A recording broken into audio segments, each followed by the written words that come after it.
Emotep, ça va. Bien.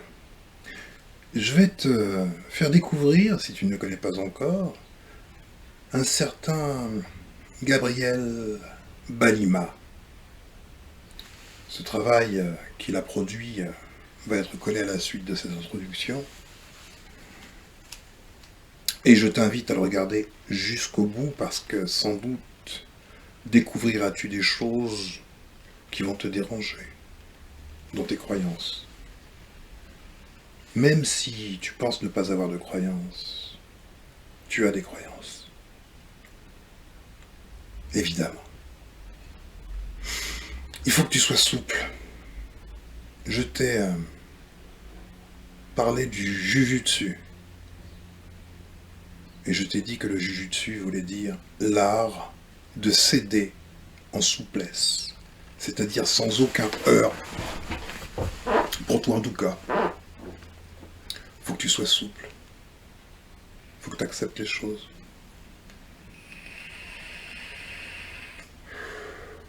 Avant de regarder cette vidéo, il faut que tu te souviennes que la mémoire supplémentaire se trouve dans le côté gauche, le subconscient.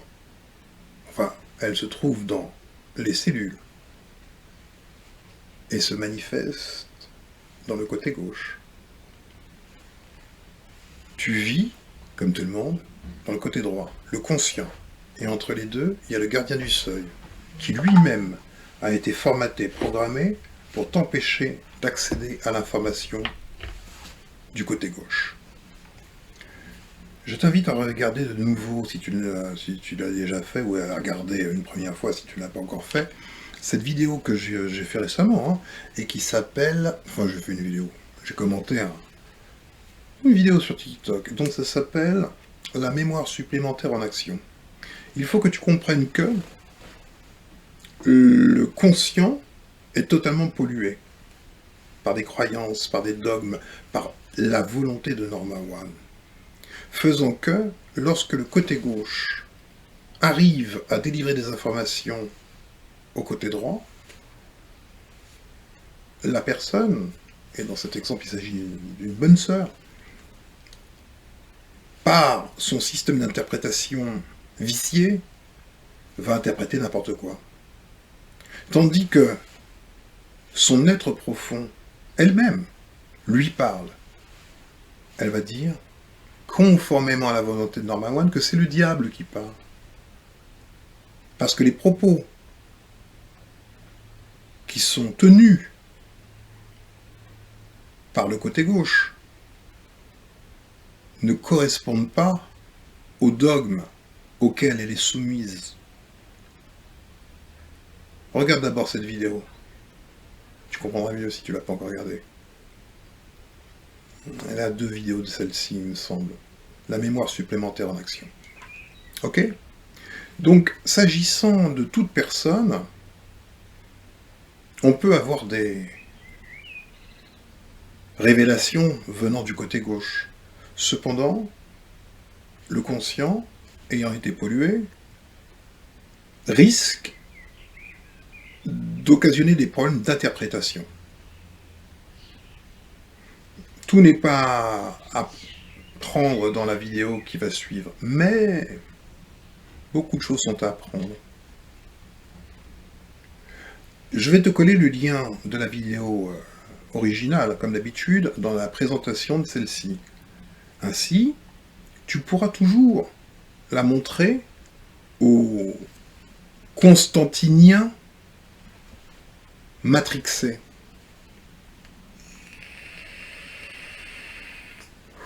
Pour la montrer, il faut que tu sois un petit peu malin. Il faut que tu dises, par exemple, « Oh, j'ai trouvé quelque chose mais sur YouTube, mais c'est franchement perturbant. Est-ce que tu peux la regarder et en discuter avec moi? M'aider? Je perds la foi. Regarde-la franchement, profondément, de A à Z. » Par exemple. Même si, dans les minutes, heures, jours, voire années qui suivent, rien ne se passe, Enfin, année, on n'aura pas des années devant nous. Hein. Mais bon. Même si tu crois que rien ne se passe, des choses se seront passées. Vraiment. En la personne qui aura regardé, entre autres, cette vidéo. Maintenant, on va regarder quelque chose qui est en corrélation avec cette vidéo que j'ai faite qui s'appelle Dul Sway Katain, la fin de l'islam.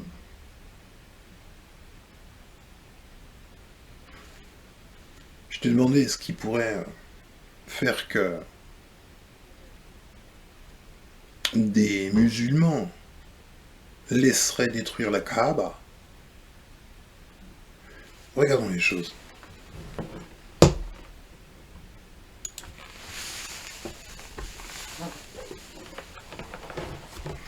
Voilà un homme, il a lu un livre, un seul livre. Mais ce livre, apparemment, ça l'a plutôt chamboulé.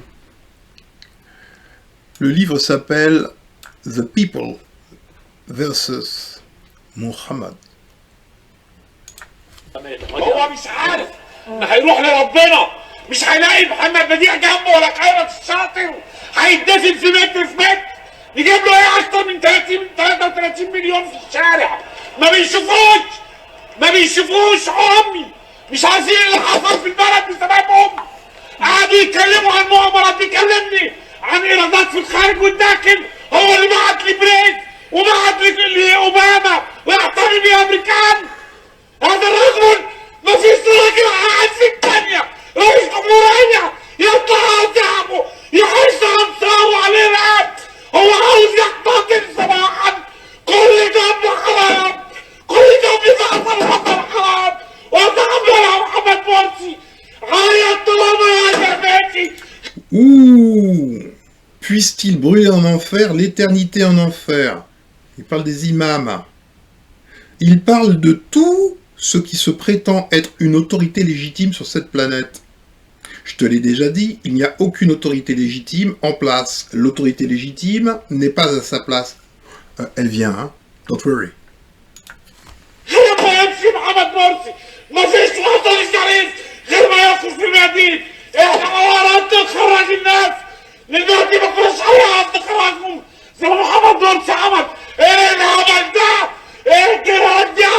دي موقف صاحبة 17 حضارة حرام عليهم ايه الجنان اللي شفناه ده ايه الهبل والجنان ده انا بقول لكم المصريين لو فيكم راجل شريف بيحب هذا الوطن عليه اللي ينزل الشارع ما يرجعش غير.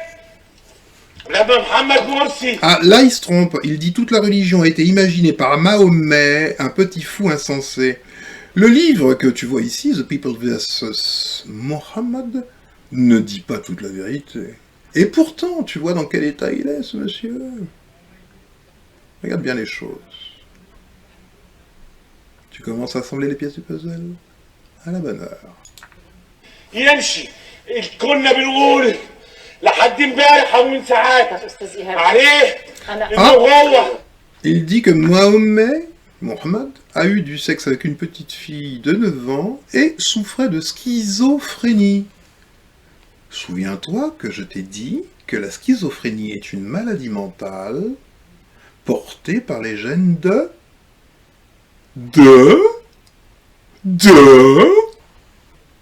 Néandertal. انا خايفه عليه انه هو استاذ ايهاب ثواني بس عشان خاطري عليه انه انا هو خايفه بس عليه يدعو الانتخابات هذا الرجل انتهى وجماعته انتهت انا خايفه عليه ومصر مقبره الارهاب والتطرف انتهت خلاص وجنوبة الاخوان عشان انت عندك القلب يا ايهاب ما شفناش واحد منهم الهادات انت عندك القلب يطلع هو ايه ده هتموت كده هتموت هيبقى كده في مواجهة مين؟ ما يستاهلش هيبقى في والله مواجهة الجيش والشرطة والشعب يجيب له ايه اكتر من 33 مليون عشان خاطر شرعي تاني بيقولها انا خايفه عليك والله وعصم على الدستور وحرسه اهدى بس اهدى يوم ما عمل ايه على الدستوري حرام حرام حرام حرام طب خلاص خلاص ممكن تهدى عشان خاطري 5 دقايق صمت. اهدى بس، اهدى. اهدى بس. اصل انا خايفه عليك، مش مستاهله اهدى، الحكايه. حاجة ما يستاهلش، مش ما مستاهله، يستاهلش مش انك تروح مستاهله. فيه. اهدى. طب ما خلاص. يستاهلش انك طب تروح خلاص. فيه. والله ما خلاص. يستاهل. فين خلاص. العقل وفين والله الدين؟ مرسي ما يستاهل انك تروح فيه. طيب نطلع ايه اللي لفاصل. حصل في مصر؟ نطلع ايه اللي لفاصل. حصل في مصر؟ Well, ça swing. J'adore. J'adore. Franchement, j'adore. Tout est parfait. Tout est parfait et tout vient à point. À qui sait attendre. Bien. Tu vois dans quel état est cet homme pour un livre, juste un, qui ne dit pas toute la vérité. Loin de là. Très loin de là. Autour de cet homme, qui est exactement aussi enragé que l'était le gilet jaune qui est monté sur un Fenwick pour aller péter le ministère de Benjamin Griveaux.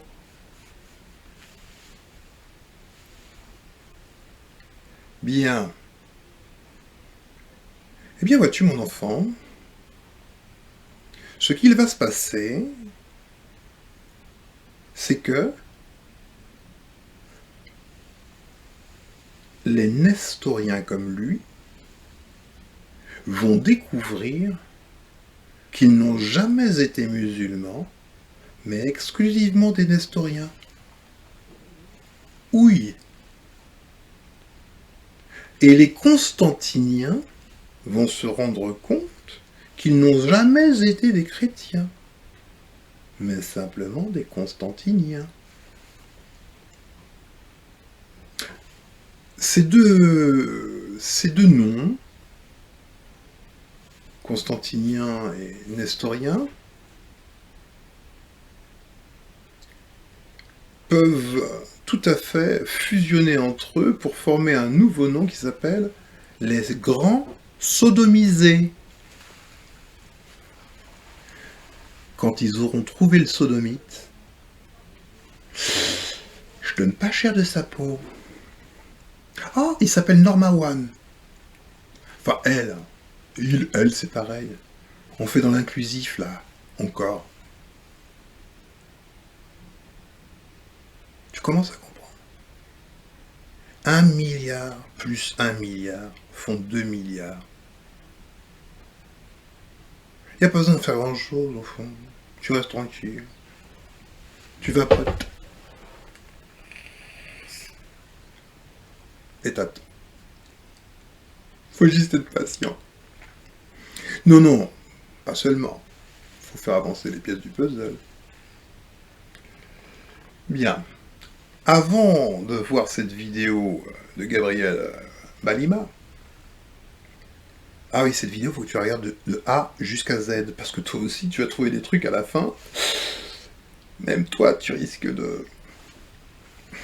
Oui.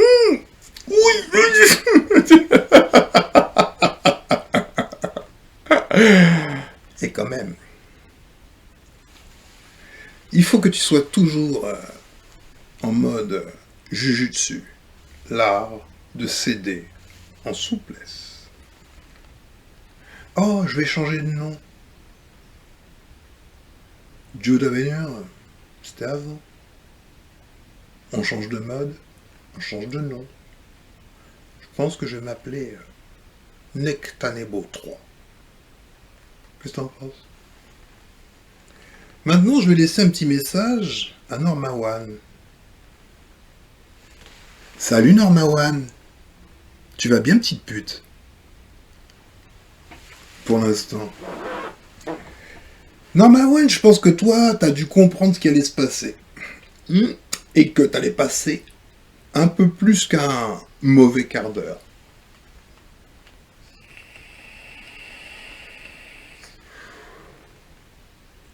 « 2 milliards de sodomisés qui vont te tomber sur la gueule. Je donne pas cher de ta peau. Personnellement, ta mort ne me suffit pas. En ce moment, je travaille sur une dimension métaphysique. Mourir, ce serait tellement simple, tellement gentil pour toi. Eu égard à tout ce que tu as fait sur cette planète, eu égard à ce que tu m'as fait personnellement, mais bon, ce n'est que moi et ma famille. Je pense que je vais trouver une solution pour t'enfermer post-mortem, enfermer ta conscience dans une bulle atemporelle, de telle façon que tu souffres à un point inimaginable jusqu'à la fin des temps.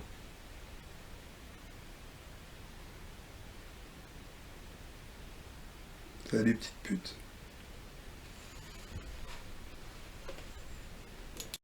La chaîne du rétablissement de la vérité.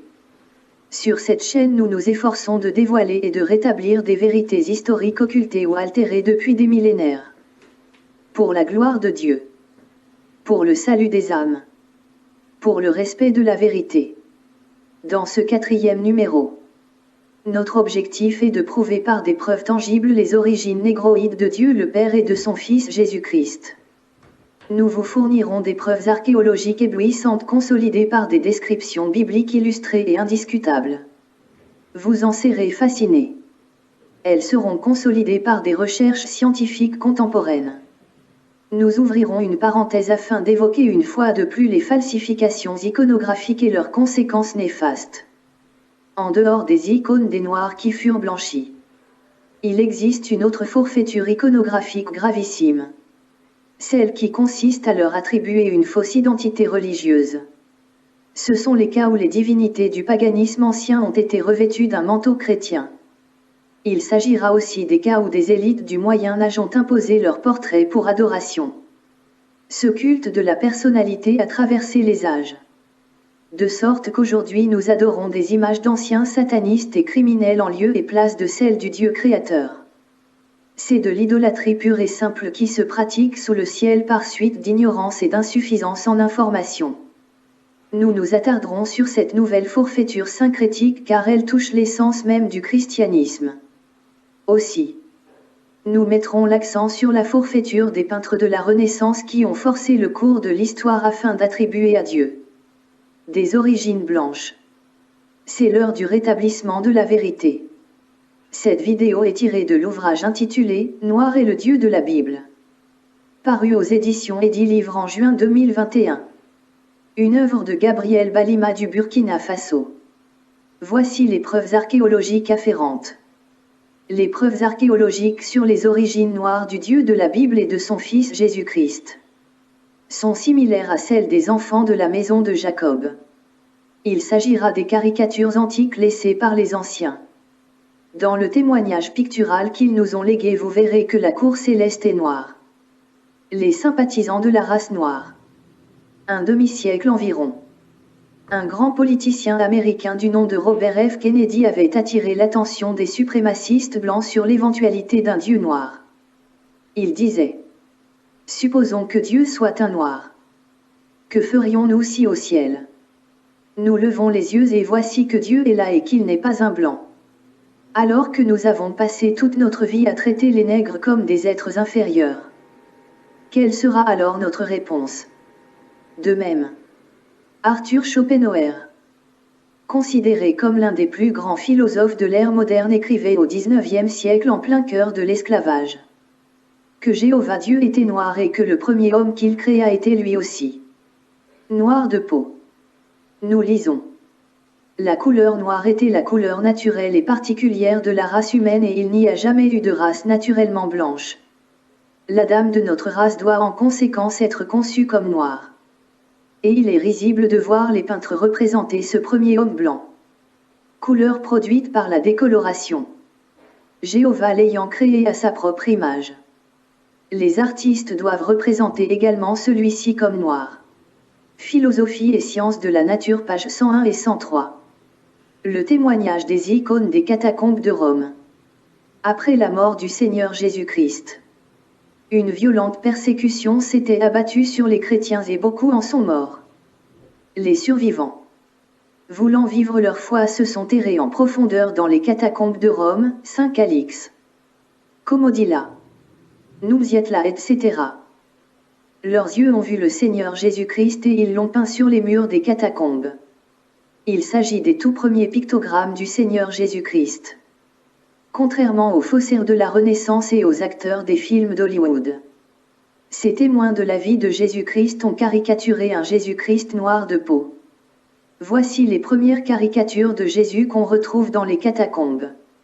Jésus sur catacombe Comodilla, Italie. Jésus le bon berger, catacombe Callisto de Rome. La Sainte Seine, catacombe de Rome. Les travaux de Flavius Josaphat qui furent déclarés perdus ont été cependant reconstitués grâce à la version russe existante. Dans ces textes, ce grand historien de l'Antiquité juive décrivait Jésus-Christ comme une personne de race noire, ayant un long visage, un long nez avec des cheveux noirs et bouclés. Ces écrits de Flavius Josaphat sont confirmés par l'apôtre Paul qui disait à ses contemporains que c'est une honte pour un homme de porter de longs cheveux, 1 Corinthiens 11-14. Son maître Jésus-Christ ne devait donc pas porter de longs cheveux comme l'indiquent les peintures de la Renaissance. Jusqu'au XVIIIe siècle, les représentations graphiques sur les miracles du Christ, sa crucifixion et sa résurrection arboraient un Messie noir de peau. De même, les acteurs sur scène, y compris les malades et les anges, étaient tous noirs. Voici les preuves en images. La nativité et la visite des rois mages. Le baptême de Jésus. La guérison des malades. La résurrection de Lazare. Jésus lave les pieds de ses disciples. La transfiguration. Jésus et la femme samaritaine. La crucifixion. La descente de la croix. L'inhumation. La résurrection du Messie, même les anges étaient noirs de peau. La Pentecôte. Jésus à la droite du Père. Dieu le Père et Dieu le Fils étaient noirs de peau, 18e siècle. Emmanuel le Messie, année 1816. Au 21e siècle, les icônes du Messie et de sa mère étaient noires. En France, il existait environ 300 icônes ou statues d'une Vierge Marie noire et de son fils Jésus-Christ. Pendant la Révolution française en 1789, les vierges noires ont été saccagées et remplacées par des vierges blanches.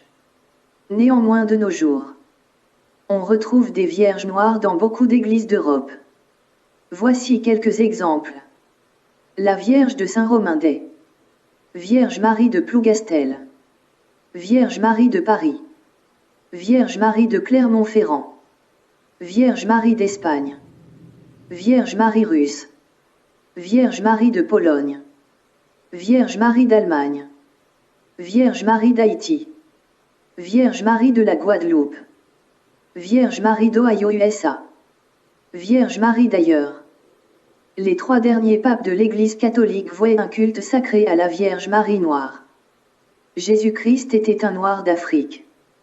C'est le rapport d'un manuscrit ancien découvert récemment.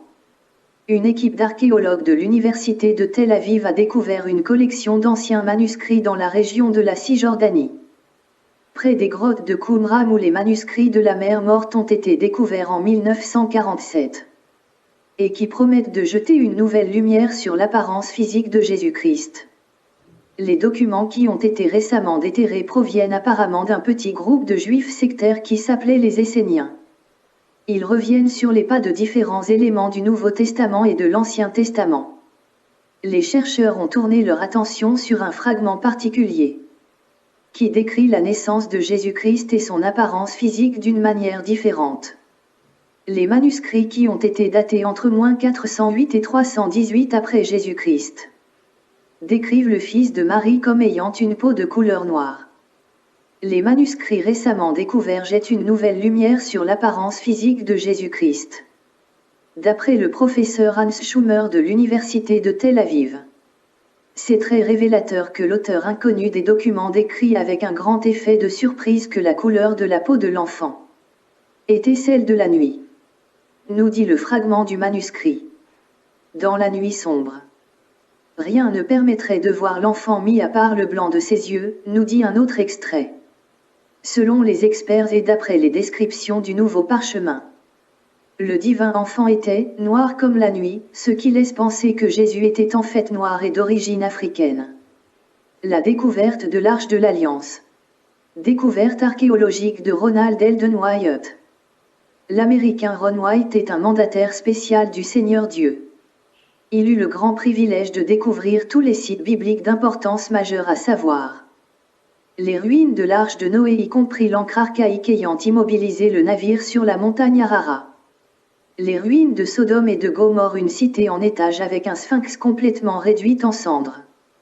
L'endroit où la traversée de la mer Rouge par Israël eut lieu, The Nueva Beach. 2 piliers antiques que voici. Implantés à l'entrée et à la sortie de la mer Rouge et sur lesquels des inscriptions figurant sont des preuves. Des roues des chars pharaoniques recouvertes de corail y sont toujours comme l'indiquent les images de la vidéo. Pendant la guerre du Golfe, les photos satellites infrarouges ont indiqué une route tracée dans la mer. C'est le reflet de la chaleur dégagée par les poteries abandonnées par Israël lors de sa fuite devant l'armée du Pharaon qui a produit cet effet. Cela correspond à l'endroit désigné par Ron White. Il découvrit aussi entre autres le vrai mont Sinaï avec un autel. Le lieu authentique du crucifixion de Jésus-Christ avec l'image du Golgotha, lieu du crâne. Le vrai tombeau de Jésus-Christ et enfin l'Arche de l'Alliance contenant les 2 pierres sur lesquelles la main de Dieu aurait gravé les 10 commandements. À cause des pressions politiques dues au conflit israélo-palestinien. L'exposition de l'Arche de l'Alliance ainsi que l'annonce officielle de sa découverte sont des sujets tabous en Israël. Elle pourrait provoquer une guerre interminable entre les 2 nations car, se servant de cette découverte, certains pourraient réclamer tous les territoires arabes. Avant d'examiner en détail ce sujet sur l'Arche de l'Alliance, permettez-moi d'esquisser un sujet qui servira de catéchèse pour les croyants et aussi de culture générale aux non-chrétiens. Lorsque Dieu a placé les humains sur terre, il les a soumis à des lois. Tout manquement à ces lois est un péché et passible d'une peine de mort éternelle. Le monde qui a péri dans le déluge connaissait ces lois car le livre du juste dit qu'Abraham s'était rendu auprès de Noé pour apprendre les lois de Dieu. Abraham transmettra ces lois aux 12 tribus d'Israël qui les ratifieront au mont Sinaï en présence de Moïse. Selon la justice divine. Pour qu'un péché soit pardonné et effacé, il est impératif qu'une personne n'ayant jamais péché verse son sang en sacrifice. Lorsque les premiers humains commirent le tout premier péché, Dieu fut contraint de sacrifier un agneau et se servit de sa peau pour couvrir la nudité d'Adam et Ève. C'est pour cela qu'Abraham tenta d'offrir en sacrifice à Dieu son unique fils. Tout ceci était l'ombre de ce qui devrait arriver dans le futur. Ces gestes annonçaient la venue du Fils unique de Dieu qui sera offert en sacrifice pour effacer les péchés de toute l'humanité. Ainsi, pour éviter la mort éternelle aux humains et pour satisfaire la justice divine, Dieu envoya sur terre son Fils unique qui devint un homme sans péché, et qui versa son sang pour la rémission de tous les péchés. Jésus était donc né pour mourir. Il était l'agneau envoyé par Dieu pour effacer les péchés du monde. Lorsque Jean le Baptiste l'aperçut au loin, il s'écria « Voici l'agneau de Dieu qui enlève les péchés du monde ». Depuis le mont Sinaï jusqu'au sacrifice de Jésus-Christ à la croix, voici comment l'on obtenait la rémission des péchés. Il fallait placer les mains sur la tête d'un animal et lui transférer tous les péchés. Ensuite l'animal était égorgé et des gouttes de son sang sont aspergées sur l'Arche de l'Alliance contenant les 10 commandements de Dieu. L'animal était un substitut qui mourait à la place de celui qui avait péché. Ces gestes annonçaient la venue du Fils unique de Dieu qui s'offrirait en sacrifice pour la rédemption du monde. En effet, dans la plénitude des temps, l'homme sans péché tant attendu qui est Jésus-Christ vint et s'offrit en sacrifice expiatoire pour les péchés de toute personne vivant sur terre. Ainsi il suffit de réclamer le pardon de tout péché par son sang et l'absolution est obtenue. Tel est le plan de Dieu pour sauver l'humanité. Vous connaissez tous comment Jésus-Christ a péri à la croix. 2000 ans après son sacrifice sur cette croix, la découverte de l'Arche de l'Alliance nous livre des informations qui nous laissent sans voix. Voici comment l'arche de l'Alliance a été retrouvée. En -586 avant Jésus-Christ, lorsque l'armée de Babylone s'apprêtait à détruire Jérusalem, Dieu instruisit le prophète Jérémie de cacher l'arche de l'Alliance dans une des grottes où le prophète avait l'habitude de se recueillir. C'est ce qu'il fit. Par la suite, un autre prophète avait révélé que l'arche de l'Alliance devrait demeurer dans le secret jusqu'à la fin des temps. Et alors Dieu le fera réapparaître à nouveau, 2 Maccabées 2, 4-8. On a dépisté le sang de Jésus-Christ sur l'arche de l'Alliance, pendant qu'il visitait Jérusalem accompagné d'un guide de l'Antiquité d'Israël. Un épiphénomène mystérieux arriva à Ron White, indépendamment de sa volonté. Sa main gauche indiqua une direction bien précise et de sa bouche sortit cette phrase. Voici la grotte du prophète Jérémie et l'arche de l'Alliance s'y trouve. Il comprit alors que l'heure était venue pour le Seigneur Dieu de montrer aux habitants de la terre la fameuse arche qui avait accompagné les enfants d'Israël depuis le désert du Sinaï jusqu'à la terre promise. Pour cerner les contours de la problématique, Ron White entreprit des recherches bibliques avant d'entamer les fouilles dans la montagne située à l'est du mur des Lamentations de Jérusalem. Ces fouilles qui durèrent 2 années furent pénibles mais bénéfiques car, le 6 janvier 1982 à 14 h, il trouva la fameuse arche de l'Alliance en or ainsi que d'autres objets utilisés auparavant dans le temple. Un arc-en-ciel irradiait autour de l'arche de l'Alliance. C'est à cet endroit que, 600 ans avant la mort de Jésus-Christ, l'arche avait été cachée par le prophète Jérémie. Le grand mystère dans cette découverte est qu'il y avait un dépôt de sang sec sur l'arche, précisément à droite du siège de la miséricorde. Selon toute évidence, ce sang provenait d'une fissure faite au niveau de la roche de la grotte, endroit situé au-dessus de l'arche. Étant sorti de la grotte et après avoir localisé en surface l'endroit d'où provenait ce sang, il découvrit des tonnes d'ordures à nettoyer car au cours des 2 millénaires l'endroit était devenu un grand dépotoir public. De nombreux camions-bennes entrèrent en action et finalement, lorsque la terre ferme apparut, il y découvrit 3 trous. Un des trous avait servi à retenir la croix du Christ, tandis que les 2 autres avaient fixé les croix des 2 brigands qui furent crucifiés au même moment que le Sauveur. Il y découvrit aussi un endroit aménagé où probablement était placée l'inscription « Jésus-Christ, roi des Juifs ». Alors, ses yeux s'ouvrirent et il comprit que Jésus-Christ avait été crucifié au-dessus de cette grotte et que ce dépôt de sang sur l'arche était celui de Jésus-Christ crucifié. Référence, Revealing God's Treasure, Ark of the Covenant, Found. Par quel miracle le sang de Jésus crucifié a pu traverser les 6 mètres d'épaisseur du rocher pour goûter sur l'arche? Voici une possible explication fournie par Ron White. À la mort du Christ, la Bible dit que la terre trembla et que les rochers se fendirent, Matthieu 27, 51. Avant de permettre à quiconque d'avoir accès au corps du crucifié. Le soldat devrait s'assurer que Jésus-Christ était bien mort. C'est pour cette raison qu'il transperça le cœur du Christ d'un coup de lance. Alors du sang et de l'eau jaillirent de son sein. Selon Ron White, la fissure provoquée par le tremblement de terre a permis au sang jailli du cœur de Jésus-Christ de pénétrer à l'intérieur de la grotte et de se déposer sur le siège de la miséricorde. Le sang de Jésus a donc oint le « Saint des Saints » qui contenait les tables de la loi de Dieu. Cette onction a donc ratifié l'ancienne et la nouvelle alliance. De même, au 3e jour lorsque Christ ressuscita, la Bible dit que la terre trembla de nouveau, Matthieu 28, 2. Ce second tremblement aurait refermé la fissure du rocher, permettant au sang du Christ de demeurer intact sur l'arche pendant 2000 ans avant d'être découvert. L'analyse du sang de Jésus-Christ. Lorsque Ron White apporta dans un laboratoire de Jérusalem un échantillon du sang prélevé sur l'arche pour analyse, les laborantins n'entrevoyaient pas l'utilité d'une telle démarche car pour eux, du sang sec est un sang mort, et que rien de bon ne pouvait en ressortir.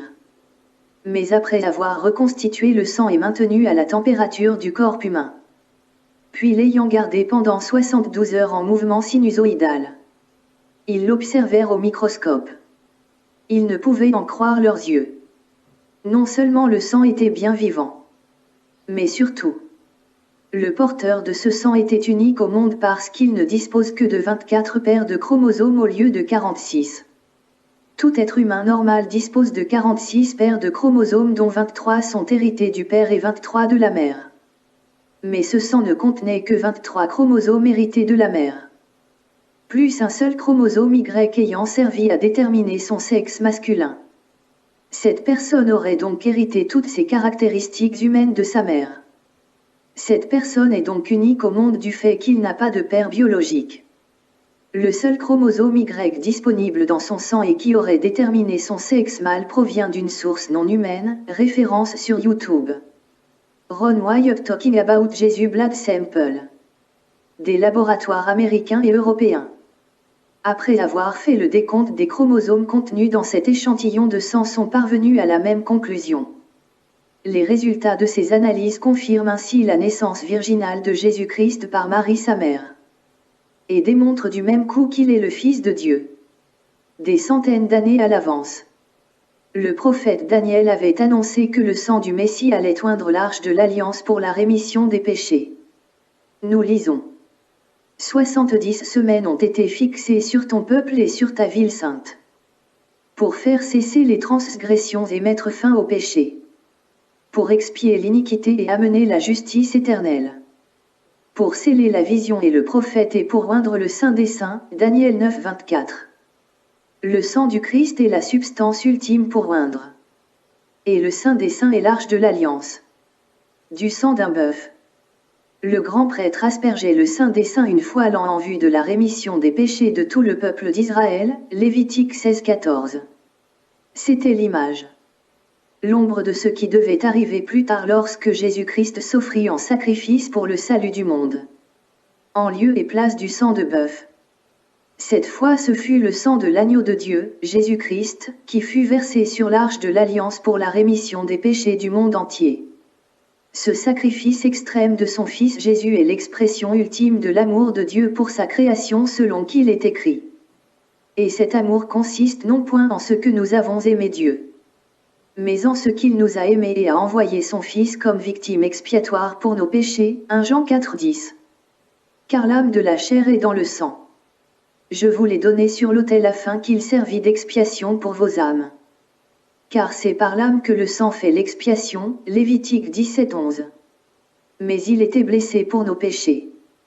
Brisé pour nos iniquités. Le châtiment qui nous donne la paix est tombé sur lui. Et c'est par ces meurtrissures que nous sommes guéris, Isaïe 53, 5. Les laborantins qui ont analysé ce sang étaient des juifs de Khazar, pratiquant le judaïsme et reniant le messianisme de Jésus-Christ. Lorsqu'ils apprirent que ce sang était celui de Jésus de Nazareth crucifié sur la croix du Golgotha, alors leur vie a été transformée. Compte tenu du fait que Jésus-Christ a hérité tous ses caractères humains de sa mère.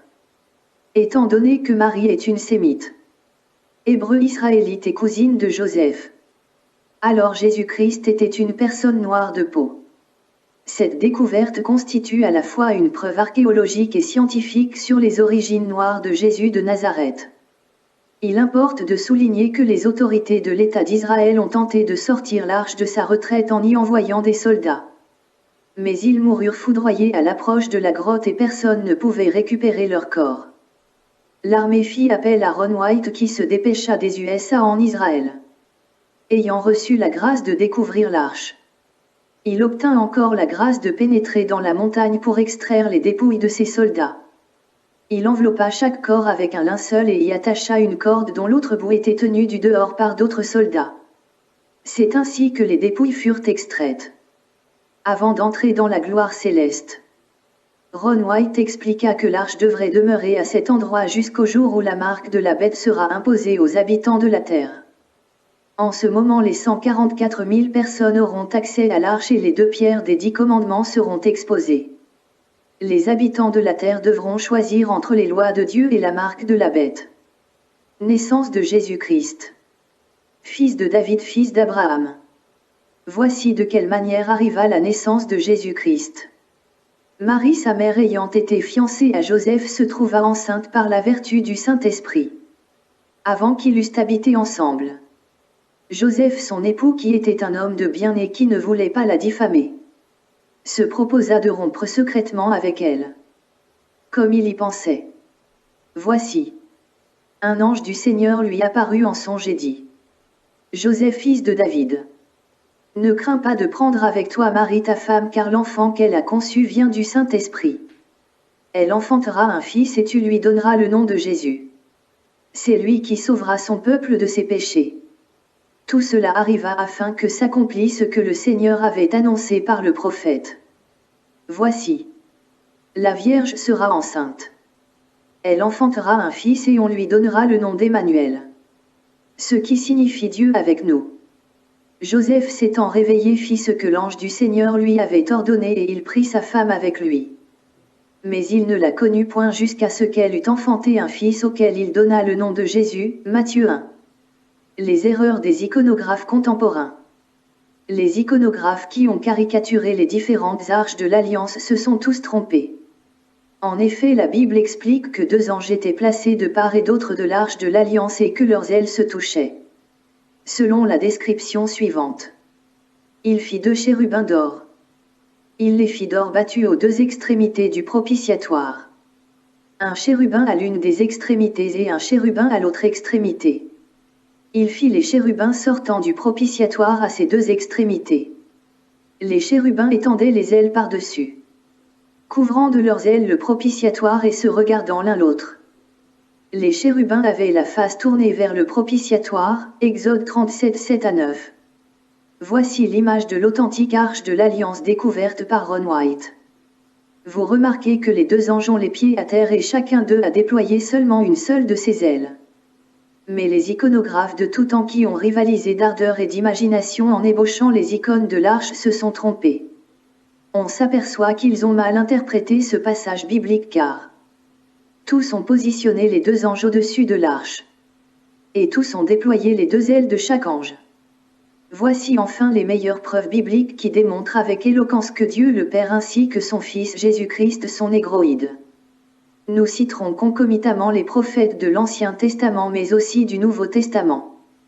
En effet, comme une signature indélébile de sa part, vous verrez que le Dieu créateur au travers des révélations bibliques a présenté au monde les caractéristiques physiques de sa personne. Même choqué ou éberlué, aucune raison humaine ne pourra nier l'implacable évidence de la couleur noire du Dieu de la Bible. Compte tenu du portrait que l'autorité suprême lui-même a voulu livrer au sujet de sa personne.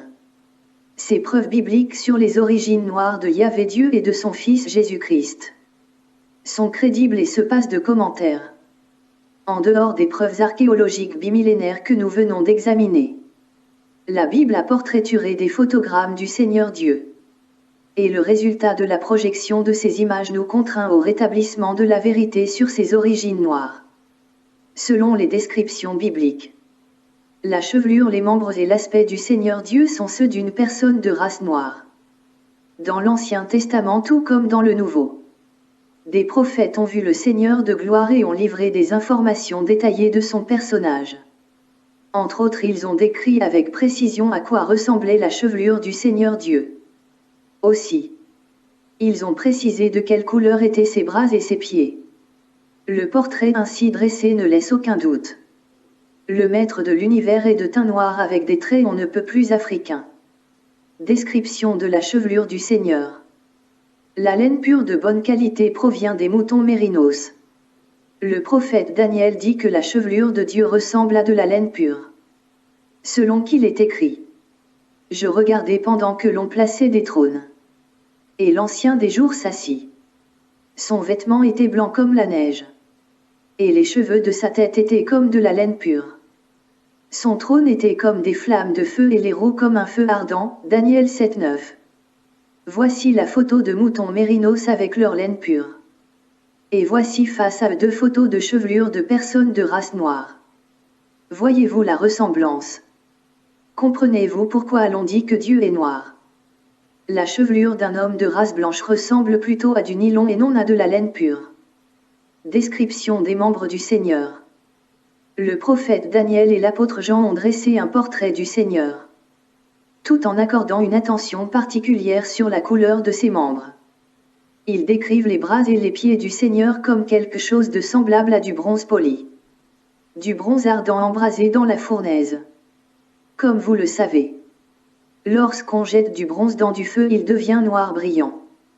Nous lisons. Son corps était comme de chrysolite. Son visage brillait comme l'éclair. Ses yeux étaient comme des flammes de feu. Ses bras et ses pieds ressemblaient à du bronze poli. Et le son de sa voix était comme le bruit d'une multitude, Daniel 10:6. Ses pieds étaient semblables à de l'airain ardent. Comme s'il eût été embrasé dans une fournaise. Et sa voix était comme le bruit de grandes eaux, Apocalypse 1:15. Lorsque du bronze est placé dans du feu. Voici ce que ça donne. Voyez la similitude et tirez votre conclusion. La chevelure des blancs est plutôt semblable à une crinière de cheval. À du nylon ou du crin et elle retombe toujours sur les épaules. En aucun cas elle ne peut ressembler à de la laine pure qui est toujours dressée. Enchevêtrée. Ébouriffée. Hirsute comme la chevelure des noirs. Néanmoins il est possible de trouver parmi les blancs des personnes dont la texture et la couleur de la chevelure est de la blancheur semblable à celle du Dieu de la Bible. Selon les descriptions ci-dessus. Mais de toute l'histoire de la race humaine. Jamais on n'a fait mention d'un blanc possédant des membres noirs. Le bon sens voudrait que l'on accepte la vérité selon laquelle le Dieu très haut présente les caractéristiques d'une personne de race noire. La première description est celle d'E, l'Ancien des jours, qui est le Dieu créateur en personne. C'est un témoignage de l'Ancien Testament.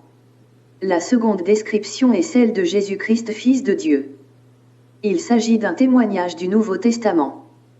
Malgré les 7 siècles qui séparent les deux prophètes, leurs témoignages sont concordants sur le caractère négroïde de Dieu et de son Fils Jésus-Christ.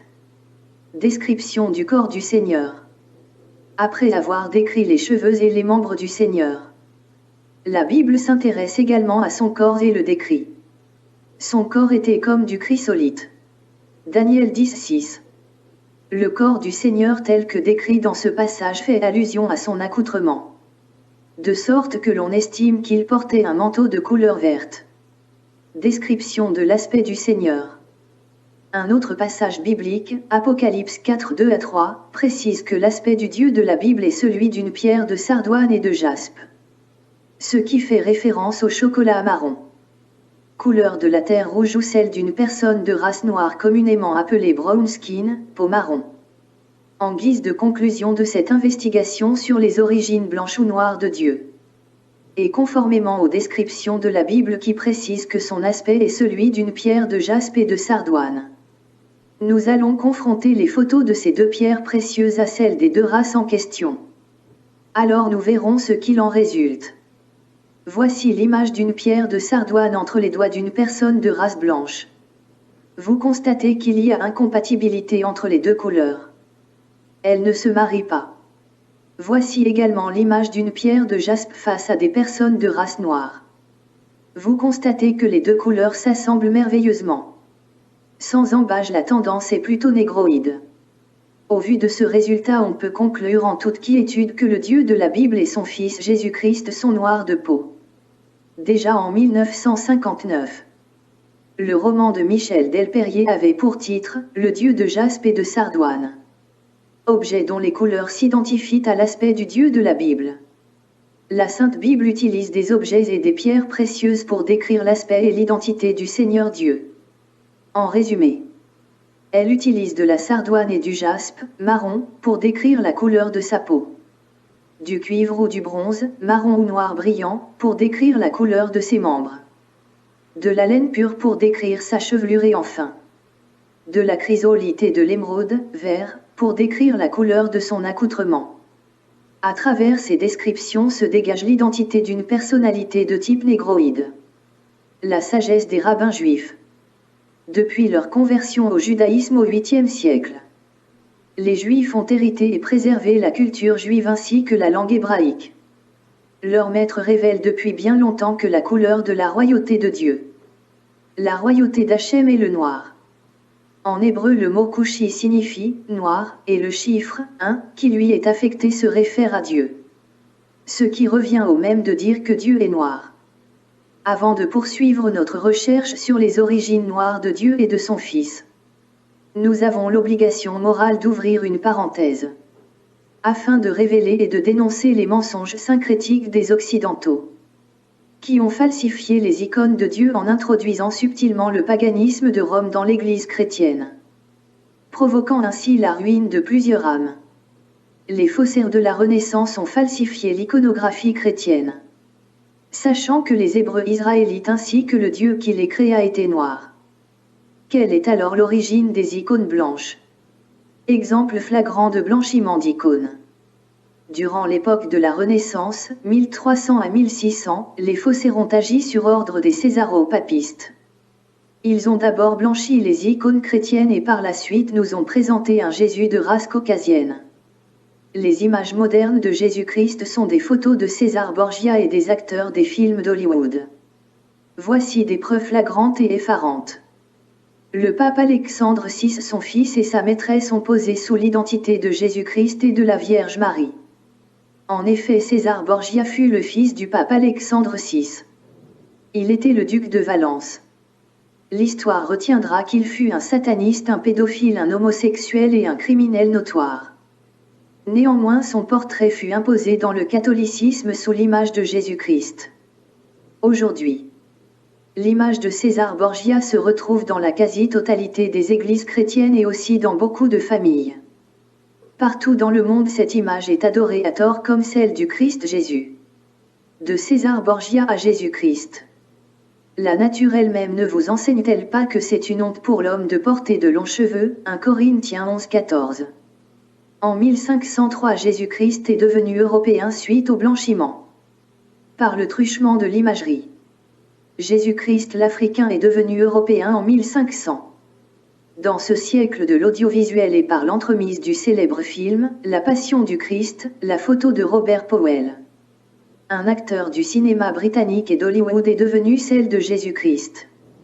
En effet, cet homme qui a tourné un film sur Jésus-Christ a retrouvé sa photo exposée et adorée dans des églises et familles chrétiennes. Outré, il fit le tour du monde pour supplier les chrétiens de brûler ces photos car il n'est pas Jésus-Christ. Ce fut peine perdue. Voici les faux Jésus hollywoodiens dont les images sont imprimées dans la mémoire collective. Les images de la Vierge Marie sont des portraits de Giulia Farnese qui est la maîtresse du pape Alexandre VI. Il se trouve au Vatican une célèbre fresque de la Vierge Marie. Un tableau peint sous les ordres du pape Alexandre VI, un pape sataniste. Cette image de la Vierge Marie constitue cependant une moquerie cruelle pour le christianisme biblique car elle n'est rien d'autre que le portrait de l'amante préférée du pape. La très belle Giulia Farnese surnommée la Bella. Une jeune fille de 15 ans, sœur du cardinal Alessandro Farnesi de Petticoat. Une fille de noble famille dont le frère deviendra plus tard pape Paul III, référence. Diarium of Burchard. Avec elle le pape Alexandre eut une fille nommée Laura. Cette fresque de la maîtresse du pape est malheureusement vénérée comme une image de la Vierge Marie, mère de Jésus-Christ. Au Vatican. Le scandale a atteint son paroxysme le jour où le pape Alexandre VI présenta au monde pour vénération la nouvelle fresque de la Vierge Marie et de l'enfant Jésus que voici. En réalité, il s'agissait une fois de plus d'un portrait du pape lui-même et de son amante préférée Giulia Farnese.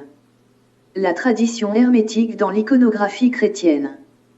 La tradition hermétique tire son nom d'Hermès, dieu grec, le Mercure romain et surtout du mythique Hermès. Ce paganisme de l'Antiquité a survécu et s'exprime dans ce siècle moderne par le truchement de l'iconographie chrétienne. C'est aussi une prouesse des faussaires de tout temps. Selon toute vraisemblance, il s'agit d'une subtile initiation du monde au paganisme ou au satanisme. Les exemples suivants en disent long. Dans le Pandémonium et précisément dans le monde Armstrong, existe une déesse. Un ange déchu tombé du ciel avec Lucifer lors de la révolte des anges et qui se nomme Marie Margouet. Cette dame porte toujours une robe blanche avec un manteau bleu par-dessus. Elle porte aussi une couronne de 12 étoiles autour de sa tête et des rayons de lumière sont projetés de ses mains. Ses pieds reposent toujours sur un serpent. Dans le Pandémonium, on l'appelle la mère de tous les dieux ou la déesse mère.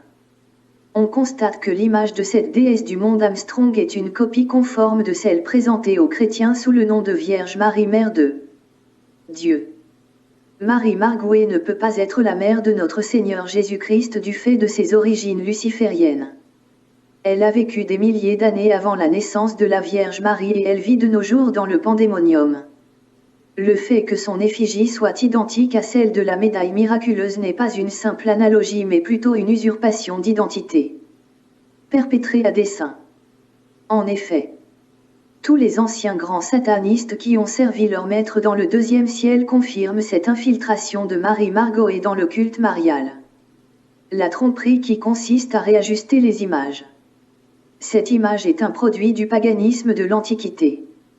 C'est l'image d'une déesse omniprésente qui a reçu l'adoration des fidèles dès la chute des premiers hommes. Depuis les civilisations prédiluviennes à nos jours. Elle a porté les noms suivants. Astarté, Ishtar, Soti, Enurissa, Athéna, Isis. Son image a été cependant remodelée et introduite dans le christianisme pour ainsi s'adapter aux réalités de nos croyances modernes. Elle deviendra l'image de Regina Coeli ou Marie la Reine du Ciel. Il s'agit d'une manipulation d'image qui a engendré une adoration universelle des divinités païennes de l'Antiquité sous un masque chrétien. La fameuse légende de Sémiramis. Bien qu'il s'agisse d'une légende, les grands de ce monde y croient obstinément. Dans la mémoire collective, ils ont même imprimé au burin le souvenir de Sémiramis. La légende raconte qu'après le déluge, le roi Nemrod aurait tué son père et aurait épousé sa propre mère qui se nommait Sémiramis. De son union avec sa mère naîtra Tammuz. Il est né un 25 décembre.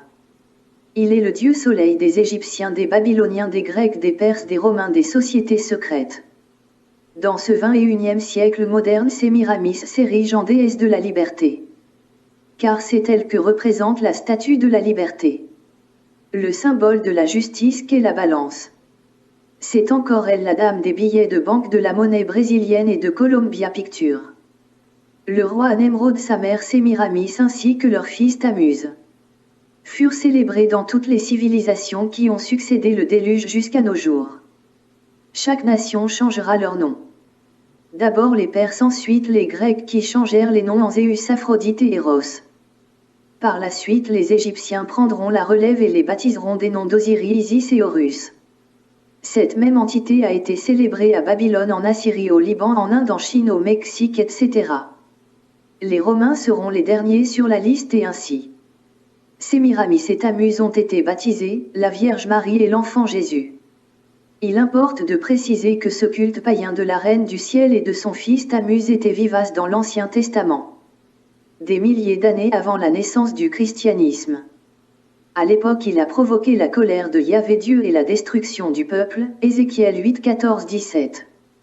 Jérémie 7, 18. Cette entité féminine issue du paganisme de l'Antiquité et omniprésente dans les civilisations prédiluviennes a été subtilement introduite dans la culture contemporaine et aussi dans le christianisme par le biais de l'iconographie. La déesse mère a ainsi usurpé l'identité de la Vierge Marie. Comment cette infiltration a-t-elle été diligentée? Eh bien, les nombreux papes satanistes qui ont régné au Vatican y sont pour quelque chose. N'oubliez pas qu'en 325 au Concile de Nice, l'Église catholique universelle a regroupé en son sein toutes les religions de l'époque, y compris le paganisme de Rome. Ne soyez donc pas consternés de voir ce paganisme ancien s'y exprimer de nos jours. Nous y reviendrons en détail. Nous refermons la parenthèse. Des femmes noires dans la généalogie de Jésus-Christ. Il n'y a aucune chance que Jésus-Christ soit une personne de race blanche. En dehors du fait que les membres de sa famille, les Hébreux israélites, étaient des Noirs. Il y a aussi 3 femmes étrangères de race noire qui se sont greffées à sa généalogie. Comme vous l'avez si bien constaté. Cette vidéo est ponctuée de connotations quelque peu racistes. C'est une approche contraignante à laquelle nous sommes astreintes due à la nature sensible du sujet.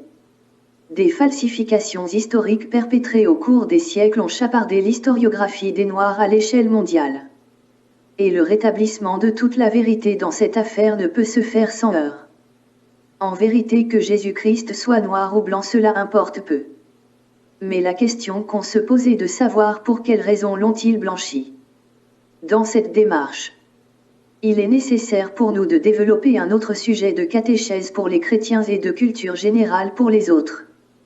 Il permet de comprendre que le Dieu créateur a usé de toute la diplomatie nécessaire afin de rassembler autour de lui tous les habitants de la terre. Je vous serai donc reconnaissant de me supporter encore un instant. Nous savons que le Dieu créateur ne fait exception de personne. Il est le Père de tous les vivants.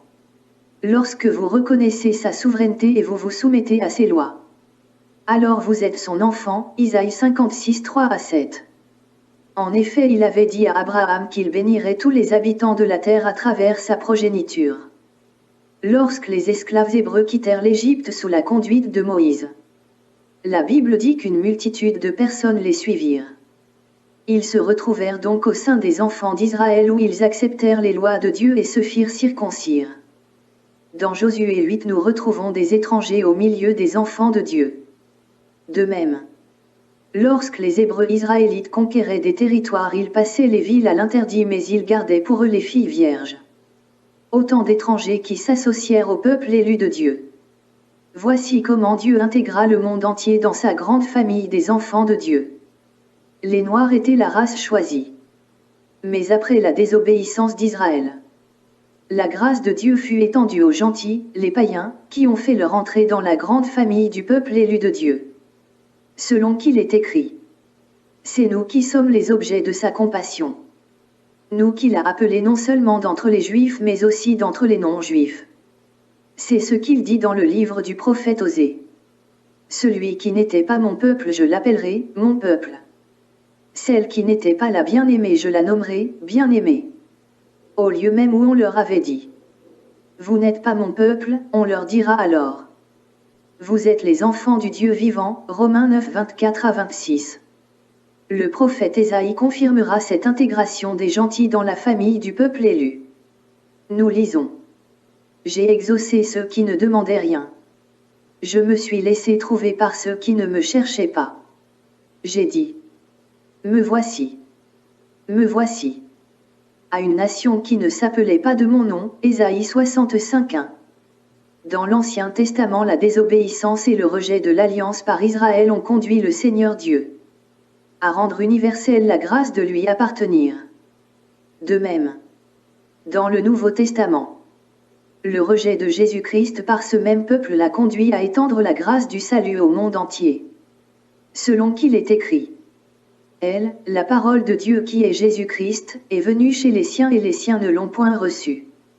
Mais à tous ceux qui l'ont reçu, à ceux qui croient en son nom, elle a donné le pouvoir de devenir enfants de Dieu. Lesquels sont nés non du sang ni de la volonté de la chair ni de la volonté de l'homme mais de Dieu, Jean 1:11-13. Car Dieu a tant aimé le monde qu'il a donné son Fils unique afin que quiconque croit en lui ne périsse point, mais qu'il ait la vie éternelle, Jean 3:16. En effet, par son sacrifice à la croix, Jésus-Christ a racheté pour Dieu une multitude de personnes originaires de toutes les nations de la terre. Selon ce qui est écrit. Tu es seul digne de recevoir le livre et d'en briser les sceaux car tu as été égorgé et tu as racheté pour Dieu, grâce à ton sacrifice, des hommes de toute tribu, de toute langue, de tout peuple, de toutes les nations. Apocalypse 5:9. Vous comprenez que dans son amour incommensurable pour sa création, le Seigneur Dieu a tendu ses bras à tous au travers de Jésus-Christ. Par contre, les progénitures des 3 fils de Noé, Sem, Cham et Japheth, qui ont repeuplé la terre après le déluge, se sont constitués en 2 groupes antagonistes. Le premier groupe est composé des descendants de Sem et Cham. Grâce aux nombreuses interactions et les mariages entre leurs progénitures, ils sont devenus un seul et même peuple. Le peuple noir d'Afrique et d'ailleurs. Le second groupe est celui des descendants de Japheth qui représentent la race blanche européenne et asiatique. Les chocs des civilisations entre ces 2 entités ont provoqué des guerres de domination et de vicissitudes, engendrant racisme et haine entre noirs et blancs. Aujourd'hui, les blancs ont relégué les noirs au second rang de sorte que dans la culture occidentale, la couleur noire est synonyme d'infériorité. Elle est associée au péché et à la mort au diable, puisque le diable est toujours peint en noir.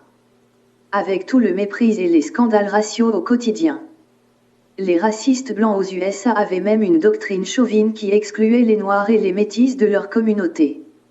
Ils scandaient constamment un slogan qui disait « Une petite goutte de sang d'un Noir dans votre corps fait de vous un Noir ».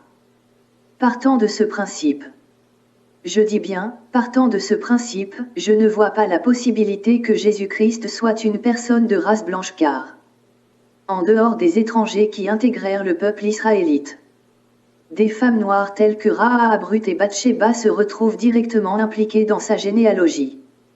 En effet, comme nous l'avons mentionné dans les numéros précédents, Rahab fut une prostituée cananéenne noire de peau. C'est elle qui cacha les espions hébreux dans la ville de Jéricho. Après la conquête, elle fut épargnée et fut admise parmi les Israélites. Un hébreu israélite nommé Salma l'épousa et de cette union naquit Bouz. À son tour, Bouz se maria à une femme moabite noire de peau du nom de Ruth. Elle s'attacha à sa belle-mère et devint alors une fille d'Israël et un maillon de la chaîne généalogique par laquelle naquit Jésus-Christ. Uri le Héthien, soldat dans l'armée du roi David, avait une femme du nom de Bathsheba. Elle était noire et fort belle. Le roi David la prit pour épouse et ainsi naquit Salomon. Telles sont les étrangères, les 3 femmes noires qui entrèrent dans la généalogie du Christ. C'est de cette lignée du roi David que naquit le Sauveur noir qui se nommait Jésus, fils de David. Dieu créa l'homme à son image et à sa ressemblance. Avant d'examiner la dernière preuve biblique confirmant la noirceur de la peau de Dieu et de son Fils Jésus-Christ, voyons d'abord ce qu'ont découvert les éminents scientifiques sur la race et l'origine du premier homme. Spencer Wells est un généticien et anthropologue américain. Sous sa direction, The National Geographic Society, en association avec IBM, ont mené un projet géographique de grande envergure. Lancé de 2005 à 2015. Le but de ce projet était de retrouver les traces du Père à l'origine de la race humaine, de même que l'endroit de sa première apparition. Le projet, qui fut d'une durée de 10 ans, impliquait des généticiens. Ils ont prélevé des échantillons d'ADN sur toutes les races humaines à l'échelle mondiale. De ces échantillons d'ADN, les scientifiques ont étudié les mutations dans le chromosome Y. Le résultat a révélé qu'il y eut une seule mutation dans le chromosome Y de tous les hommes de la planète. Considérant le fait que la mutation chromosomique ne change pas mais est transmise par hérédité de génération en génération et de père en fils, les chercheurs ont émis l'hypothèse que s'ils parvenaient à trouver le premier porteur de cette particulière mutation, où et quand cela est apparu, ils pourront découvrir l'identité du père de l'homme moderne. L'Adam scientifique, Y chromosomal Adam. Ce projet DE, The National Geographic Society, et de IBM a finalement découvert que l'origine de la mutation de ce chromosome Y a eu lieu en Afrique de l'Est depuis environ 60 000 ans. La conclusion finale était que le père de tous les humains vivant aujourd'hui sur Terre est originaire d'Afrique. Il a vécu il y a 60 000 à 90 000 ans, référence Wikipedia.org.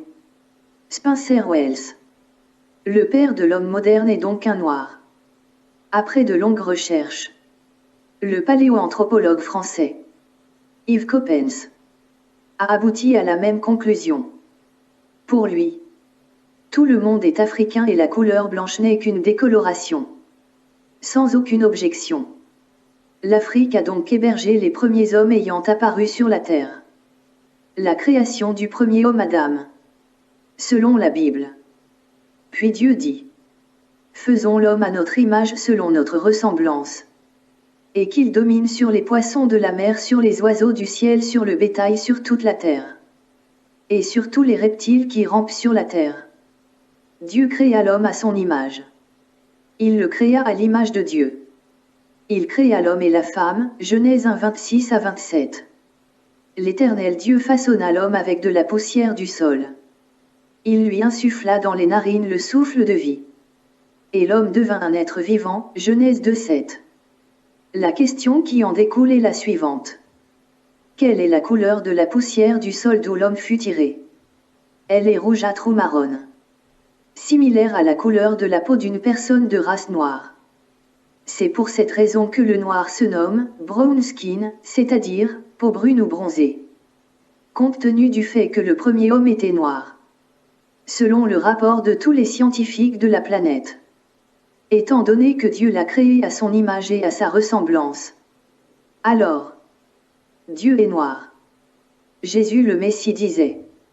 Celui qui m'a vu a vu le Père. Jean 14, 8 à 9. Comme le Père est noir. Alors Jésus-Christ le Fils est noir. Le Jardin d'Éden. Un indice non négligeable. L'indice qui démontre que le Dieu de la Bible est noir. Et que le peuple qui l'a créé est celui d'Afrique noire se révèle au travers des réalités du Jardin d'Éden. À savoir, l'emplacement du jardin. Les animaux qui y vivaient et l'ordre donné aux premiers habitants d'Éden de se multiplier et de remplir la terre. Lorsque le Seigneur Dieu implanta un jardin en Éden et confia à son fils Adam la charge de le cultiver. Il créa aussi des animaux qu'il présenta à Adam et celui-ci donna à chaque animal un nom, Genèse 2, 19 à 20. C'est seulement en Afrique que tous les animaux décrits dans la Bible se retrouvent au grand complet. En abondance. Et se promènent librement en toute saison. C'est la preuve irrécusable que l'Afrique noire faisait partie du Jardin d'Éden. Il est sans conteste que le déluge a déformé la géographie de la Terre ainsi que le lit des fleuves qui permettait d'identifier avec précision l'emplacement du Jardin d'Éden. Néanmoins, l'on peut toujours situer la position du Jardin d'Éden grâce aux coordonnées GPS fournies par la Sainte Bible. Nous lisons. Un fleuve sortait d'Éden pour arroser le jardin. Et de là il se divisait en 4 bras. Le nom du premier est Pichon. C'est celui qui entoure tout le pays de Havila. Où se trouve l'or. L'or de ce pays est pur. On y trouve aussi le bédélium et la pierre d'onyx. Le nom du second fleuve est Guion. C'est celui qui entoure tout le pays de Couche. Le nom du troisième est Iddekel. C'est celui qui coule à l'orient de l'Assyrie. Le quatrième fleuve. C'est l'Euphrate, Genèse 2, 10 à 14. Le pays de Couche. C'est l'Éthiopie en Afrique orientale. La Syrie, c'est l'actuel Irak. Le pays où l'on trouve en abondance de l'or pur, le bédélium et la pierre d'onyx. C'est en l'Afrique de l'Ouest, la Côte d'Or, en Afrique centrale et en Afrique du Sud. L'avez-vous remarqué? Pour arroser un jardin, on a juste besoin d'un arrosoir. Mais la Sainte Bible précise qu'un fleuve à 4 bras sortait d'Éden pour arroser le jardin. S'il faut tout un fleuve pour arroser un jardin. Convenez avec moi que le jardin de Dieu avait une dimension continentale. Selon les indications de la Sainte Bible citée plus haut. Le cœur du jardin d'Éden était situé en Israël au Moyen-Orient et s'étendait ensuite sur tout le continent africain. Faisant du peuple noir les premiers habitants d'Éden. En effet, le peuple issu du jardin d'Éden est celui-là qui obéit docilement aux ordres édictés par le Créateur qui les enjoignait. De se multiplier et de remplir la terre. Tandis que les nations nantis refusent de procréer beaucoup d'enfants et en même temps s'efforcent de réduire la population mondiale. L'Afrique noire est le seul continent qui obéit à la volonté du Créateur. En guise de conclusion de ce numéro de la chaîne du rétablissement de la vérité. Et au cas où vous ne le sauriez pas, c'est le moment de l'apprendre. On ne se moque pas de Dieu. Le Dieu de la Bible est le maître de l'histoire et le juge suprême de sa création. Les enfants de la maison d'Israël ont foulé aux pieds ces lois divines. Et se sont moqués de la sainte alliance que leurs ancêtres ont jadis signée avec le maître de l'univers. Dans les numéros précédents, nous avons exposé en détail ce qui leur arriva. Dans le 5e numéro qui va bientôt suivre, nous nous pencherons sur le sort que l'Éternel Dieu a réservé aux personnes de race blanche. Le terme biblique pour désigner les Blancs est Édom ou Édomites. Les Édomites ont enchaîné les enfants de la maison d'Israël qui est le peuple élu de Dieu. Son héritage. Ils ont crucifié le Fils de Dieu. Ils ont brûlé le grand temple de Jérusalem et pillé tout l'or qui s'y trouvait. À travers les inquisitions et les guerres saintes, ils ont brûlé et massacré 450 millions d'innocentes personnes. Ils ont décrété la mort de Dieu et la naissance d'un super-homme lors de la révolution industrielle. Ils ont provoqué 2 guerres mondiales qui ont décimé environ 80 millions de vies humaines. Ils ont légalisé l'avortement comme dans Sodome et Gomorrhe. Bref. Ils ont fait pire que les Noirs. Vous serez surpris de la condamnation qui leur est réservée car la Bible dit que leur brillante civilisation sera détruite et qu'ils disparaîtront à jamais de la terre selon qu'il est écrit. Édom ne sera plus, Jérémie 49:10. C'est l'heure du rétablissement de la vérité. À toi, enfant d'Israël. Que le tonnerre et le feu de Dieu démolissent toute résistance au rayonnement de ton étoile. Que le soleil, la lune et les étoiles combattent pour toi. Que l'onction pour exceller dans la vie tombe sur toi. Que l'Éternel élève pour toi un autel de la prospérité continue. Au nom de Jésus-Christ. Amen.